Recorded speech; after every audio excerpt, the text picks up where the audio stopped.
Shalom Bapak Ibu Saudara yang dikasihi Tuhan. Seri pengajaran hari ini berjudul Baru Setiap Hari.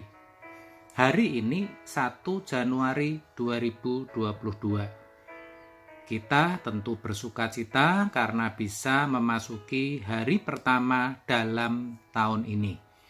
Biasanya di tahun yang baru segala sesuatunya baru. Kalau yang masih sekolah, ada seragam baru, buku baru, guru baru.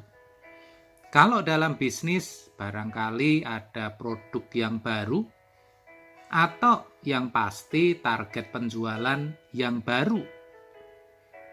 Gereja pun demikian, saudara. Ada program baru dalam setahun yang ingin dicapai.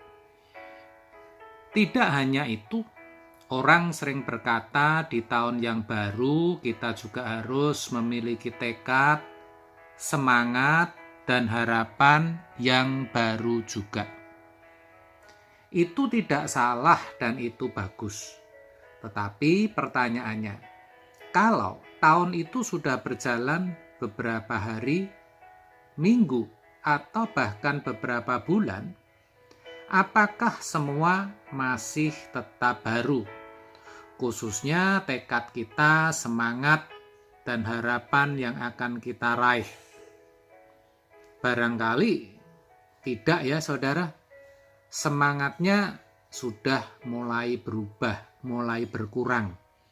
Apalagi kalau sebagai seorang marketing yang ternyata target yang ditentukan belum juga tercapai. Biasanya semangatnya mulai kendor. Tidak seperti ketika memasuki awal tahun, saudara. Saya percaya begitu juga dalam kehidupan kita sebagai orang Kristen. Ketika sehabis mengikuti ibadah tutup tahun, apalagi yang di tempat tertentu, maksud saya di gereja tertentu, dibagikan ayat emas, lalu mendapat ayat yang cocok atau pas dengan keadaannya.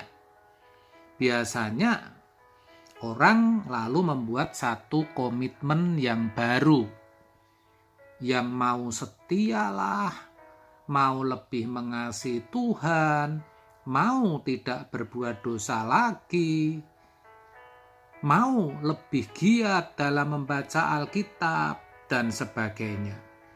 Tetapi, apa yang terjadi, saudara? Ternyata setelah hari-hari berlalu, hidupnya seperti dulu lagi.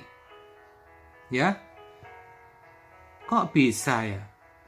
Jadi kesimpulannya tahun yang baru itu diikuti oleh sesuatu yang baru, itu hanya berlangsung beberapa saat saja. Bahkan ada juga yang berlangsung cuma sehari, tanggal 1 Januari saja. Setelah itu sudah lupa, saudara. Yang lebih ironi lagi, kalau sampai hanya sesaat. Maksud saya, ketika di gereja dalam ibadah tutup tahun, menggebu-gebu, ingin memasuki tahun baru dengan hidup yang baru. Tetapi ketika keluar dari gedung gereja, belum sampai masuk tahun yang baru, sudah hilang semangat yang seperti itu, saudara. Sudah terpengaruh dengan keadaan di lingkungan, ya, keadaan di luar dirinya. Saudara, fakta itu sangat berbeda, kalau tidak boleh dikatakan sangat bertentangan dengan firman Tuhan, di mana dikatakan dalam 2 Korintus 5 ayat 17, jadi siapa yang ada di dalam Kristus, ia adalah ciptaan baru, yang lama sudah berlalu, sesungguhnya yang baru sudah datang. Siapa yang ada di dalam Kristus itu berarti siapa yang sudah menerima penebusan dosa oleh kematian Kristus. Ia adalah ciptaan yang baru.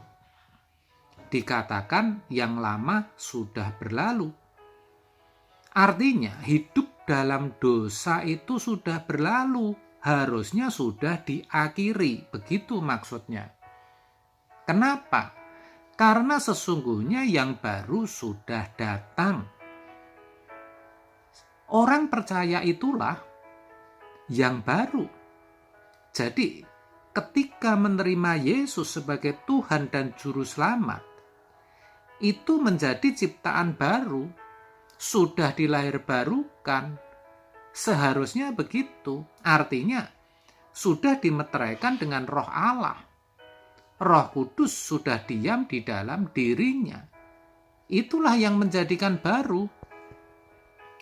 Tetapi ingat, untuk menjadi manusia baru, itu harus kita sendiri yang mengupayakan.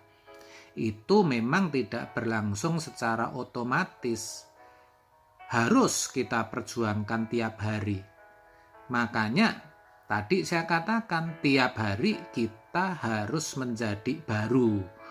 Jangan hanya tanggal 1 Januari saja atau beberapa hari saja, tetapi baru setiap hari.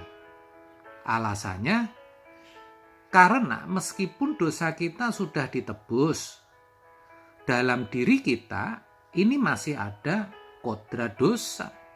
Kita ini masih hidup dalam kuasa dosa oleh karena daging. Nah, selama kita masih hidup, keinginan daging ini masih ada. Tiap hari ada, saudara. Bahkan bisa muncul setiap saat. Dan kita sendiri yang harus menanggalkan, yang harus mematikan. Bukan Tuhan. Saya katakan demikian bukan berarti Tuhan tidak berperan atau tidak menolong. Bukan.